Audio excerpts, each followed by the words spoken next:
Assalamu alaikum. Welcome, my dear lovely viewer, Master House 24. আমি মোহাম্মদ মুক্তার Hossain, English teacher মোহাম্মদের academy. সবাইকে স্বাগতম, শুভেচ্ছা এবং অনেক অনেক ভালোবাসা জানাই। আমাদের এমন একটি ভাষা শেখা দরকার, জানা দরকার। কেন আমরা এটা জানবো, কেন আমাদের শেখা দরকার? কারণ ইংলিশ এমন একটি ভাষা যে ভাষার মাধ্যমে পৃথিবীর সবার সাথে আমরা কম বেশি কমিউনিকেট করতে পারি। আর আজকের থেকে আমরা জানতে পারবো ইংলিশ শেখার উপায় কি। তাহলে ইংলিশ শেখার উপায় হচ্ছে ইংলিশ সেন্টেন্স স্ট্রাকচার, অর্থাৎ ইংরেজি শব্দ আমরা জানি, কিন্তু শব্দগুলো কিভাবে আমাদেরকে সাজাতে হবে। বাংলা এবং ইংরেজি কিন্তু শেখার একটি পদ্ধতি আলাদা রয়েছে। আর ইংরেজি শিখতে হলে অবশ্যই তোমার সেই স্ট্রাকচার জানতে হবে। তাহলে তোমাদের আজকে হচ্ছে English structure, how to learn English. ইংরেজি কিভাবে শিখবো আর ইংরেজি শেখার সহজ উপায় কি, আজকের ভিডিও থেকে তোমরা সে বিষয়টি চমৎকারভাবে জানতে পারবা। আর তোমরা যারা আমার চ্যানেলে নতুন রয়েছো অবশ্যই চ্যানেলটি সাবস্ক্রাইব করে রাখবে নিত্য নতুন ভিডিও নোটিফিকেশন মোবাইল ল্যাপটপ কম্পিউটারে পেতে চাইলে। আর যারা সাবস্ক্রাইব করছো thank you so much. So now we're talking about our word book. Try to understand today's lesson. Sentence structure key.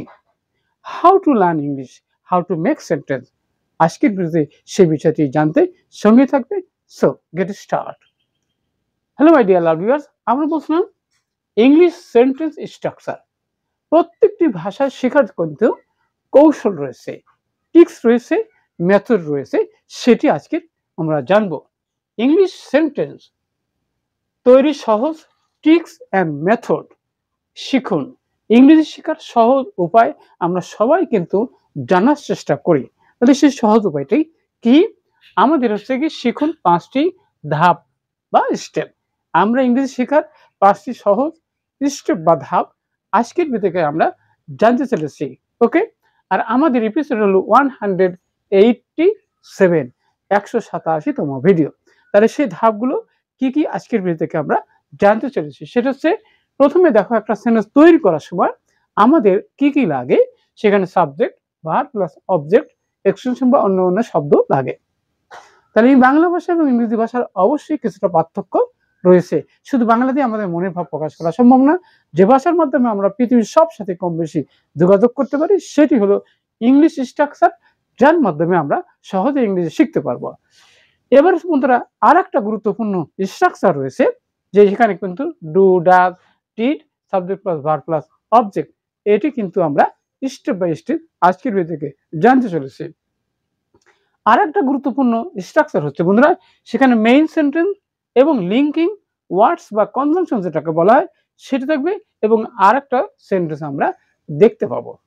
Okay, next হচ্ছে বন্ধুরা simple sentence plus coordinating conjunction plus simple sentence. তাহলে দুটো simple সেন্টেন্সকে আমরা কি conjunction দ্বারা যুক্ত করে কিভাবে আমাদের মনের ভাব বা ডেইলি আমাদের কনভারসেশন করার জন্য সেই বিষয়গুলো আমরা স্টেপ বাই স্টেপ আলোচনা করব। সঙ্গে থাকবে জানতে হবে এবং ইংলিশ শেখার সহজ উপায় জানতে হলে। তাহলে দেখো বন্ধুরা, প্রথমে স্ট্রাকচারটা কি। একটা সেন্টেন্স তৈরি করার জন্য আমাদের স্টেপ বাই স্টেপ শব্দগুলো ব্যবহার করার যে পদ্ধতি, যে সিস্টেম, যে রুল, সেটি কিন্তু স্ট্রাকচার। অর্থাৎ প্রত্যেকটি জিনিসের কিন্তু তৈরি করার জন্য একটা ফ্রেম থাকে, স্ট্রাকচার, গঠন প্রণালী থাকে, সেটা আমাদের জানতে হবে। ইচ্ছে করলে যে কোনো শব্দ দিয়ে আমরা কি সেন্টেন্স বানাতে পারি না। তাহলে অবশ্যই সেখানে কিন্তু স্ট্রাকচার আমাদের দরকার রয়েছে। তাহলে প্রথমে দেখো বন্ধুরা, যে আমি বাজারে গিয়েছিলাম। তাহলে আমি বাজারে গিয়েছিলাম, তাহলে আমি ইংরেজি কি, সেটা কি, যে আই মানে আমি গিয়েছিলাম, যেটা আমাদের সাবজেক্ট দরকার। এবং গিয়েছিলাম, তাহলে সেখানে আমরা কি কি I went to market. Market. এখন যদি আমরা বলি যেখানে আই টু মার্কেট ওয়েন, তাহলে কি আমাদের মনের ভাব প্রকাশ পাবে? নো। তার মানে কি, যেখানে আমি বাজারে গিয়েছিলাম, তাই আমি গিয়েছিলাম, তাহলে আই টু মার্কেট ওয়েন, তাহলে কি হবে? নো। তাহলে কেন আমাদের বলছে সাবজেক্ট লাগবে, ভার্ব লাগবে, অবজেক্ট লাগবে, যার কারণে কি আমাদের দিতে হবে আই ওয়েন টু মার্কেট। অবশ্যই আমাদেরকে এইভাবে প্র্যাকটিস করতে হবে। নেক্সট হচ্ছে বন্ধুরা, আমি ভাত খাই। তাহলে আমি খাই, যদি আমি বলি কি যে আই ই, আমি খাই, তাহলে আই খাই মানে আমি। আর ভাত, তাহলে আই রাইস ইট, তাহলে কি আমাদের মনোভাব প্রকাশ পাবে? নো। তাহলে কিভাবে? তাহলে এখানে বলছে সাবজেক্ট প্লাস ভার্ব লাগবে। তাহলে সাবজেক্ট কি? সাবজেক্ট হচ্ছে কি আই। ওকে, এবার হচ্ছে কি তারপর বলছে যে ভার্ব। ভার্বটা কি? ভার্ব হলো খাই। তাহলে খাওয়ার ইংরেজি কি? খাওয়ার ইংরেজি হচ্ছে কি ইট। ওকে, কি খাই? এখন ভাত খাই। আমরা বললাম কি যে রাইস, আমি ভাত খাই। কিন্তু বাংলা এবং ইংরেজির পার্থক্যটা অবশ্যই অবশ্য। নেক্সট হচ্ছে বন্ধুরা সে ফুটবল খেলে। তাহলে সে খেলে, তাহলে আমরা কি বলবো? তাহলে এখানে আমরা বলবো যে হি। এবার কি এখানে ফুটবল, তাহলে এখানে ফুটবল লিখবো নাকি খেলার ইংরেজি কি পেলে? তাহলে আমাদের এখানে লিখতে হবে কি পেলে এবং এস এর সাথে থার্ড পারসন সিঙ্গুলার না বলে ভার্বের সাথে এস বাই এস। এবং কি খেলে? তাহলে এখানে আমরা লিখবো কি যে ফুটবল, ফুটবল খেলে। তাহলে অবশ্যই দেখলে যে বাংলা এবং ইংরেজি পার্থক্য কিন্তু অবশ্যই রয়েছে। তাহলে অবশ্যই আমাদের এই স্ট্রাকচার জানার দরকার নয় কি? এবার আসো বন্ধুরা, তুমি কি কফি পছন্দ করো? তাহলে আমার কিন্তু ইন্টারোগেটিভ সেন্টেন্স আমাদের প্রয়োজন রয়েছে। ওকে, তাহলে এখানে বলছে কি? তাহলে আমাদের প্রথমে auxiliary verb do, does, did, subject plus verb plus object আমাদের আর একটা গুরুত্বপূর্ণ স্ট্রাকচার, যেটার মাধ্যমে আমরা হাজার হাজার বাক্য তৈরি করতে পারবো। তাহলে তুমি কি পছন্দ করো? তাহলে এখানে আমরা বলবো কি যে ডু ইউ লাইক, তুমি পছন্দ করো। এবারে কফি, কফি, তুমি কি কফি পছন্দ করো? ওকে, তার মানে কি যখনই প্রশ্ন করবে তখন কিন্তু অক্সিলারি ভার্ব দরকার, সেখানে নাম্বার টেন্স অনুযায়ী। তাহলে ডু ইউ লাইক কফি, তুমি কফি পছন্দ করো? তাহলে আমাদের কিন্তু অবশ্যই কোশ্চেন করতে হয় ডেইলি লাইফে। নেক্সট হচ্ছে বন্ধুরা সে কি স্কুলে গিয়েছিল?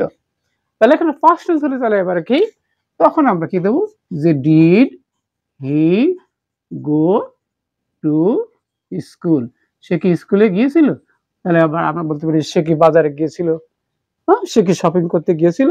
In this way we can practise, এবং এইভাবে প্র্যাকটিস করার মাধ্যমে কিন্তু ইংরেজি শেখার সহজ কৌশল আয়ত্ত করতে পারবে। নেক্সট হচ্ছে আমি মাছ পছন্দ করি না।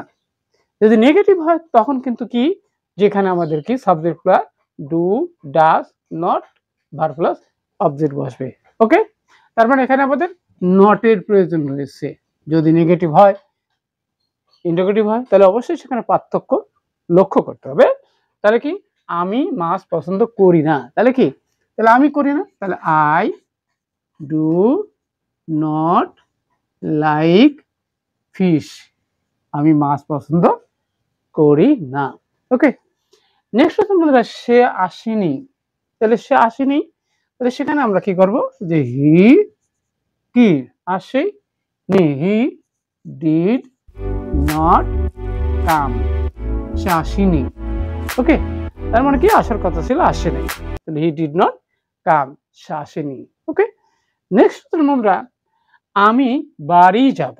তাহলে আমি বাড়ি যাব, তাহলে সেখানে আমাদের টেন্স অনুযায়ী তাহলে আই শ্যাল গো হোম, আমি বাড়ি যাব। এখানে কিন্তু affirmative future tense shall will কি ভার্ব এর প্রেজেন্ট ফর্ম প্লাস অবজেক্ট বা অ্যাকশন। নেক্সট হচ্ছে বন্ধুরা আমি বাসায় ছিলাম কারণ বৃষ্টি হচ্ছিল। আর একটা গুরুত্বপূর্ণ স্ট্রাকচার হচ্ছে মেইন সেন্টেন্স এবং সেই সাথে কি লিঙ্কিং ওয়ার্ডস বা কনজাংশন আর একটা সেন্টেন্স থাকবে। তাহলে এখন দেখো বন্ধুরা আমি বাসায় ছিলাম, তাহলে কি